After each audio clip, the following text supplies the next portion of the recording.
Business updates చూద్దాం. దేశీయ stock మార్కెట్లు భారీ లాభాల్లో ప్రారంభమయ్యాయి. సెన్సెక్స్ నిఫ్టీ భారీ లాభాల్లో ట్రేడ్ అవుతున్నాయి. Shriram finance, M&M, Larsen, Adani enterprises షేర్లు లాభాల్లో ట్రేడ్ అవుతున్నాయి. ఇక JSW స్టీల్, ఇన్ఫోసిస్ షేర్లు నష్టాల్లో కొనసాగుతున్నాయి.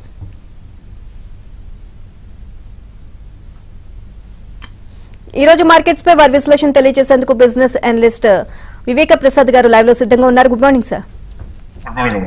సార్, గత వారం నెగిటివ్ న్యూస్ గా చెప్పబడిన అదానీ వ్యవహారం అదే సమయంలో పాజిటివ్ గా చెప్పదగిన ఎలక్షన్ రిజల్ట్స్ యొక్క ఇంపాక్ట్ ఈ వారం కూడా ఉంటుందా, లేకపోతే అయిపోయింది అని మనం భావించవచ్చు అంటారా? అంటే ఇంపాక్ట్ అంటే దాని ఫాలో ట్రిపుల్ ఎఫెక్ట్స్ అంటాం కదా. ఒక నదిలో కానీ చెరువులో కానీ ఒక రాయి వేస్తే అలలు ఎట్లా అయితే కొద్ది దూరం వరకు సాగుతాయి వెళ్తాయో, అట్లాగే మైన్ ఇచ్చినటువంటి ఇంపాక్ట్ అయితే ప్రస్తుతానికి అయిపోయింది. కానీ దాని యొక్క ఆఫ్టర్ ఎఫెక్ట్స్ ఖచ్చితంగా ఉంటాయి.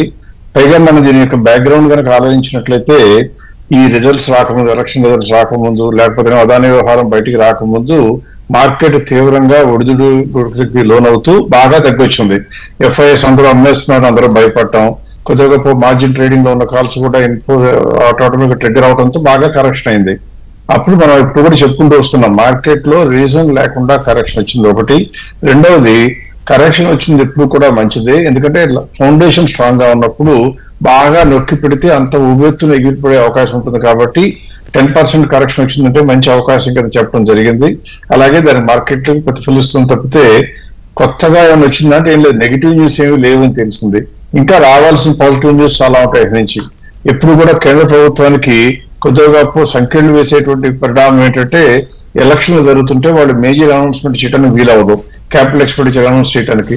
సో అవన్నీ కూడా రాబోయే రోజుల్లో రాబోతున్నాయి. కాబట్టి మార్కెట్ లో వచ్చినటువంటి ఇప్పుడు వచ్చినటువంటి బయాన్సీ ఈ పెరగటం అనేది ఆగుతుందా అంటే ఆగటం కష్టం. బాగా పెరిగిపోయి స్పీడ్ గా వెళ్ళిపోతుంటే అది కూడా కష్టమే. కానీ హెరించి మాత్రం నిలకడగా ఉంటుంది. ఎవరైనా సరే ఫండమెంటల్స్ చూసుకుని ఫండమెంటల్ గా స్ట్రాంగ్ గా ఉన్న షేర్లే నా దగ్గర ఉండాలని కోరుకుంటే మాత్రం చాలా మంచి తరుణం. ఇప్పుడు కూడా కొనుక్కోవడానికి ఏమాత్రం జరగడం అవసరం లేదు. సార్, ఎలక్షన్స్ అయిపోయిన ఈ టైంలో కేంద్ర ప్రభుత్వం తన యొక్క అంటే క్యాపిటల్ ఎక్స్పెండిచర్ పెంచుతుందని భావించవచ్చు అంటారా, లేకపోతే అదే జరిగినట్లయితే గనక ఒకవేళ అంటే ఇండియాలోని ఏ ఇండస్ట్రీలు బాగా వృద్ధి చెందే అవకాశం ఉంది అంటారు? ఇప్పుడు కూడా ఎలక్షన్స్ మొట్టమొదటేమో మనకు కేంద్ర ప్రభుత్వానికి సంబంధించిన ఎలక్షన్లు వచ్చినాయి ఏప్రిల్, మేలో. ఆ తర్వాత ఇప్పుడేమో ఈ స్టేట్ ఎలక్షన్లు, మధ్యలో ఇంకొక స్టేట్ ఎలక్షన్లు వచ్చినాయి. ఇలాంటి సమయంలో ఎప్పుడు కూడా జరిగేటువంటి విషయం ఏంటంటే, కేంద్ర ప్రభుత్వం స్ట్రాటజిక్ గా పెద్ద పెద్ద అనౌన్స్మెంట్స్ ఆ స్టేట్ లో చేయడానికి వీలవదు. అందువల్ల ఈ ఇంపాక్ట్ అంతా కూడా ఈ సంవత్సరం ఎలక్షన్ లో ఎలా పడిందంటే, దాదాపుగా ఎప్పుడు కూడా 50% of the expenditure, propose expenditure ఖర్చు చేసేయాలి సెప్టెంబర్ కి. అది అక్టోబర్ ఎండింగ్ కి కూడా పూర్తి కాలేదు. అంటే 50% కూడా కాకుండా అక్టోబర్ ఎండింగ్ కి కూడా కాలేదు. అంటే బోలెడ్ అంతా క్యాపిటల్ ఎక్స్పెండిచర్ కోసం బడ్జెట్ లో ప్రవేశపెట్టబడినటువంటి అమౌంట్ అంతా కూడా వెయిటింగ్ టు బి స్పెంట్. ఎదురో దగ్గర ఖర్చు పెట్టాలి. అంటే గవర్నమెంట్ క్యాపిటల్ ఎక్స్పెండిచర్ ఏం చేస్తుంది? రోడ్లు, బిల్డింగ్లు, ఎయిర్పోర్ట్ లో, సీపోర్ట్ లో, రైల్వే స్టేషన్ లో ఏదైనా ఖర్చు పెట్టాల్సిన అవసరం, ఇంక్లూడింగ్ డిఫెన్స్ లో అయినా కూడా. సో ఇలా ఇన్ఫ్రాస్ట్రక్చర్ బిల్డ్ చేయాలి అంటే దాని ఇంపాక్ట్ ఎలా ఉంటుందంటే, ప్రభుత్వం కనుక 1,00,000 కోట్లు ఖర్చు పెడితే ఆ 1,00,000 కోట్ల మూలంగా దాదాపుగా 4-5 లక్షల కోట్ల కన్నా ఎక్కువ దేశానికి GDP పెరుగుతుంది. ఎందుకంటే ప్రభుత్వం లాభం కోసం పనిచేయదు కాబట్టి ఇవ్వటం, ఇచ్చిన తర్వాత కాంట్రాక్టర్లు, మళ్ళీ సబ్ కాంట్రాక్టర్లు, మళ్ళీ వాళ్ళు రా మెటీరియల్ సప్లయర్స్, ఇలా సర్వీస్ ప్రొవైడర్స్, బోలెడంత మంది జీవితాల్లో ఇన్కమ్ ఫ్లో స్టార్ట్ అవుతుంది. అది చాలా ఎక్స్ట్రాడినరీ ఎఫెక్ట్ వస్తుంది గవర్నమెంట్ ఖర్చు పెడితే. అందుకే ప్రపంచవ్యాప్తంగా ఏ ప్రభుత్వం అయితే బాగా ఖర్చు చేసి ఆస్తులు క్రియేట్ చేస్తుందో ఆ కంట్రీస్ లో ఎప్పుడు కూడా పబ్లిక్ లైఫ్ బాగుంటుంది, పబ్లిక్ ఇన్కమ్ కెపాసిటీ బాగుంటుంది. అందువల్ల ఆల్రెడీ ఇంకా ఉన్నది 4 నెలలే. నవంబర్ కూడా అయిపోవచ్చింది. డిసెంబరు, జనవరి, ఫిబ్రవరి, మార్చి 4 నెలలే. కాబట్టి 100కి 100 రూపాయలు రెట్టించిన ఉత్సాహంతో, రెట్టించిన స్పీడ్ తో ఖర్చు చేస్తారు.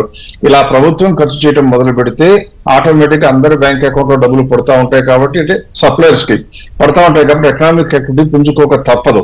ఎట్టి పరిస్థితుల్లో కూడా రాబోయే 4 నెలల్లో మార్కెట్లు బాగుంటాయి. ఇప్పుడు వరకు లాస్ట్ క్వార్టర్ లో, సెప్టెంబర్ క్వార్టర్ లో కొద్దిగా ఎర్నింగ్స్ షింక్ అయినాయని చెప్పారు. డిసెంబర్ కి బ్రహ్మాండంగా పెరుగుతాయని చెప్పకపోయినా మార్చికి వచ్చేటప్పటికి డెఫినెట్ గా బాగుంటాయి. అందువల్ల రాబోయే రోజులు ఇన్వెస్టర్లకి మంచి రోజులు అని చెప్పచ్చు. సార్, మార్కెట్ లో కరెక్షన్ వచ్చిన ఈ సమయంలో small cap and mid cap కొనుక్కుంటే మంచిదంటారా, లేకపోతే దృష్టి సారించడం మంచిదంటారా? ఇప్పుడు మీరు చెప్పిన మాట మంచిది. అంటే ఇలా small cap and mid cap మీద దృష్టి పెట్టాలా, లేకపోతే కనుక ఒకవేళ ఇంకా కొద్దిగా ప్రశ్న మారిస్తే లార్జ్ క్యాప్ మీద దృష్టి పెట్టాలా అని అడిగితే, స్మాల్ క్యాప్ మిడ్ క్యాప్ మీరు నేను అందరం కలిపి వద్దు, జాగ్రత్తగా ఉండాలి, కొద్దిగా వాలటిలిటీ ఉంటుందని చెప్పినా కానీ ఇన్వెస్టర్లు పెద్దగా చెవిని పట్టించుకోరు. ఎందుకంటే వాళ్ళకి చిన్న చిన్న కంపెనీలు కొనుక్కుంటే పెద్ద పెద్ద లాభాలు వస్తాయని ఆశ. అది నిజమైనా కూడా అంటే లాంగ్ టర్మ్ లో కనుక చూస్తే వెల్త్ బిల్డ్ చేయాలంటే స్మాల్ అండ్ మిడ్ క్యాప్ తొందరగా బిల్డ్ చేస్తాయి. అదే వచ్చిన వెల్త్ నిలబెట్టుకోవాలంటే మాత్రం లార్జ్ క్యాప్ నిలబెడతాయని చెప్తా ఉంటారు. అందువల్ల ఇప్పుడు చేయవలసింది ఏంటంటే మార్కెట్ తగ్గినప్పుడు స్మాల్ అండ్ మిడ్ క్యాప్ విపరీతంగా పడతాయి, లార్జ్ క్యాప్ షేర్లు కొద్దిగా తగ్గుతాయి, కొద్దిగా ఎక్కువ కూడా తగ్గుతూ ఉంటాయి. ఇటువంటి సమయంలో అంటే పెద్ద షేర్లు మనం కొనుక్కోకపోవటానికి గతంలో కారణం ఎక్కువ రేట్లు ఉన్నాయని. ఇప్పుడు ఈ సమయంలో వస్తున్న అన్ని తగ్గొచ్చాయి కాబట్టి లార్జ్ క్యాప్ షేర్లు వైపుగా దృష్టి పెడితే మన పోర్ట్ఫోలియోకి స్టెబిలిటీ వస్తుంది, పైగా పెరగడానికి అవకాశం ఉంటుంది. అంటే లార్జ్ క్యాప్ షేర్లు కూడా తగ్గుతాయి మార్కెట్ సెంటిమెంట్ ఉన్నప్పుడు. మార్కెట్ బాగా తగ్గినప్పుడు ఒకవేళ కనుక నేను 2 సంవత్సరాలు 3 సంవత్సరాలు వెయిట్ చేస్తాను అనుకుంటే మామూలుగా ఇన్వెస్టర్లు చేసే పంతా బెటర్. ఏది స్మాల్ అండ్ మిడ్ క్యాప్ లో మంచి కొనుక్కుంటే ఫలితాలు బాగా ఉంటాయి. కానీ రోజు చూస్తాను, రోజు భయపడకుండా ఉండాలి అంటే మాత్రం వాళ్ళు కూడా లార్జ్ క్యాప్ చూడాలి. సో 2 రకాలుగా కేటగిరీస్ చేస్తే పెద్ద ఇన్వెస్టర్లు పెద్ద పెద్ద కార్పొరేట్స్ పెట్టే వాళ్ళైతే లార్జ్ క్యాప్ కొనుక్కుంటారు. ఎట్లాగూ చిన్న చిన్న వాళ్ళలో లాంగ్ టర్మ్ ఉంటాను అంటేనేమో లార్జ్ క్యాప్ కొనుక్కోండి, లేదా షార్ట్ టర్మ్ అంటే 1 year లోపలే నేను అమ్ముకుంటాను అనుకుంటే మాత్రం స్మాల్ అండ్ మిడ్ క్యాప్ కూడా కొనుక్కోవడానికి డెఫినెట్ గా అనువైన సమయం అని చెప్పాలి. అంటే మొన్నటి వరకు మార్కెట్ ఫేవరెట్ గా ఉన్న డిఫెన్స్ లేక రైల్వే ఇండస్ట్రీలో ఇప్పుడు ఏవైనా స్టాక్స్ తక్కువ ప్రైస్ లో ట్రేడ్ అవుతున్నాయి అంటారా? అంటే డిఫెన్స్ రైల్వేస్ అనేది మంచి ప్రశ్న అండి. ఎందుకంటే మన ఇన్వెస్టర్లు అందరూ కూడా fear of missing out, homo అని చెప్తా ఉంటాం. అంటే అందరూ కనుక కొంటుంటే ఎంత రేట్లు ఉన్నా ఆలోచన లేకుండా కొనుక్కుంటూ వచ్చారు డిఫెన్స్ అండ్ రైల్వేస్ లో. కొనుక్కున్న తర్వాత ఇవన్నీ రేటు తగ్గగానే కొంపలారిపోయినట్టుగా చాలా విపరీతం దిగులు పడ్డారు. అంటే జరిగేది ఏంటి, పెరుగుతున్నప్పుడు పెరుగుతుందనే ఒక్క కారణమే తప్ప అది రిజల్ట్స్ కన్నా కూడా చాలా స్పీడ్ గా ఎక్కువ పెరిగింది కాబట్టి ఇంకా పెరిగే ఛాన్స్ లేదు అని కనీస జ్ఞానం కానీ కనీసం జాగ్రత్త కానీ తీసుకోకపోవడమే దానికి కారణం. అయితే అలా పెరిగినటువంటి డిఫెన్స్ రైల్వే స్టాక్స్ బాగా కరెక్ట్ అయ్యాయి. ఇప్పుడు నా స్క్రీన్ షేర్ చేస్తాను ఒకసారి. స్క్రీన్ లోనే కనుక చూసినట్లయితే 2024 సెప్టెంబర్ రిజల్ట్స్ వచ్చిన తర్వాత 2024 సెప్టెంబర్ రిజల్ట్స్ వచ్చే సమయానికి డిఫెన్స్ స్టాక్స్ నుంచి ఆ తర్వాత ఎంత పెరిగాయని చూస్తే ముందు డిఫెన్స్ రిజల్ట్స్ లో కంపెనీ ఇండస్ట్రీ రిజల్ట్స్ వచ్చినప్పుడు 23% వరకు గ్యాప్ ఉండింది ఫెయిర్ ప్రైస్ అనుకున్నటువంటి అంచనా కట్టిన రేట్లకి. ఆ తర్వాత దాదాపుగా 11% వరకు పడిపోయింది. అందుకని ఏమైపోయింది, రిజల్ట్స్ వచ్చినప్పుడే 23% ఉంటే దాదాపుగా 11% తర్వాత పడిపోతే ఇప్పుడు ఆటోమేటిక్ ఏం కనబడుతుంది, 34% గ్యాప్ ఉంది డిఫెన్స్ లో. సో మీరు అడిగిన ప్రశ్నలో డిఫెన్స్ బాగుందా అంటే డిఫెన్స్ బాగానే ఉంది ఖచ్చితంగా. నెక్స్ట్ రైల్వేస్ గురించి అడిగారు. రైల్వేస్ గురించి అడిగితే రైల్వేస్ చెప్పాలి అంటే కనుక అది ఆల్రెడీ రిజల్ట్స్ వచ్చేటప్పుడు పెరగకూడనంత పెరిగిపోయి ఓవర్ ప్రైస్ లో ఉంది ఇండస్ట్రీలో చూస్తే కనుక.